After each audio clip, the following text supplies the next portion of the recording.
Baghmara hilltop outsourcing में हिंसा, गिरिडीह सांसद ने पुलिस पर लगाए गंभीर आरोप, लोकसभा में मामला उठाने की तैयारी। धनबाद के बाघमारा हिलटॉप आउटसोर्सिंग परियोजना में हुए हिंसक झड़प मामले में गिरिडीह के सांसद चंद्र प्रकाश चौधरी को पुलिस द्वारा नामजद आरोपी बनाए जाने के बाद उन्होंने जिले का दौरा किया और स्थिति का जायजा लिया।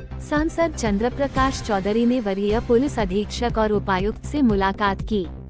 इस दौरान जिले में चल रहे विकास योजना की जानकारी ली। साथ ही शासन ने कहा कि हिलटॉप आउटसोर्सिंग में रैयतों, जमीन मालिकों को भरोसे में लिए बिना कार्य शुरू करना गंभीर मुद्दा है। साथ ही उन्होंने आरोप लगाया कि इस परियोजना में आपराधिक तत्वों के सहयोग से काम करवाया जा रहा है, जो कानून व्यवस्था को खराब किया। वहीं चंद्र प्रकाश चौधरी ने इस पूरे मामले को संसद में उठाने की बात कही।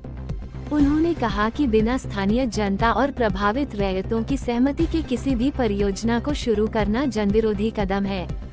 उन्होंने ये भी कहा कि ऐसे ठेकेदार जो अवैध तरीके से काम कर रहे हैं और कानून का उल्लंघन कर रहे हैं, उन्हें ब्लैकलिस्ट किया जाना चाहिए। बाइट चंद्र प्रकाश चौधरी, सांसद गिरिडीह।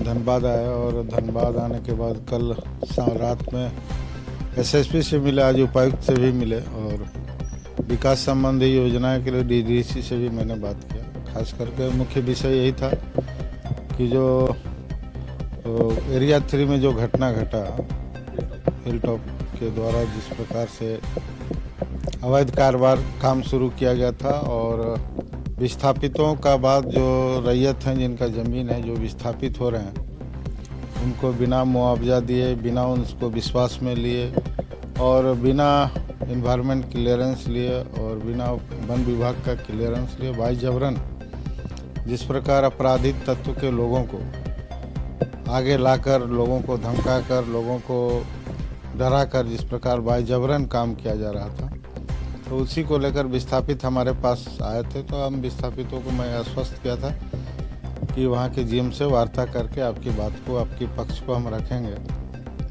फिर 9 को भी काम शुरू किया। तो इसी में ग्रामीण आक्रोशित हुए कि भाई बिना मुआवजा दिए, बिना विस्थापन किए, बिना पैसा और नौकरी दिए काम बाई जबरन कराना, ये तो उनका अधिकार छीनने के बराबर है। गुंडा लोगों के द्वारा हिलटॉप जिस प्रकार से गुंडा लोगों को प्रश्रय देकर बाई जबरन काम किया है, ये आपराधिक मामला है और इस पर संज्ञान मेरे संज्ञान में भी है। मेरे आवासीय कार्यालय को भी लोगों ने आग लगाया और पुलिस प्रशासन के पदाधिकारी को भी सरफटा हॉस्पिटलाइज हैं। तो इस तरह की घटना पूरे धनबाद के लिए दुर्भाग्यपूर्ण घटना है और आने वाले समय में मैं अपनी ओर से एक सांसद होने के नाते यहाँ के जनता को मैं अपनी ओर से आश्वस्त करता हूँ कि जो भी उनका हक का लड़ा है, जो भी उनका अधिकार है, वो हर कीमत पर उनका अधिकार हम दिलाएं। गुंडा तत्व के लोग हैं जिसको सहारा लेकर हिलटॉप कंपनी सहारा लेकर चंद पैसों देकर उस तरह का काम कर रहा है, तो हिलटॉप इसका जवाब देगा और उस पर कार्रवाई होगा। और उस पर लोकसभा में भी यह प्रश्न उठेगा कि इस तरह का गुंडा तत्व को साथ लेकर काम कर रहे हैं और उस कंपनी को हम लोग ब्लैकलिस्टेड भी करवाने का काम है जीएम का। चूँकि हम सांसद हैं, आज भी कोई भी जनता आता है तो उसकी बात को लेकर पदाधिकारियों से बात करना मेरा दायित्व है और उस पर यदि हम पर आरोप लगा तो मैं इसको चुनौती भी देता हूँ और मैं भी कहता हूँ कि बिना मुआवजा दिए, बिना नौकरी दिए, किसी भी कीमत पर न जनता काम करने देगी और हम हमेशा जनता के साथ खड़े रहेंगे।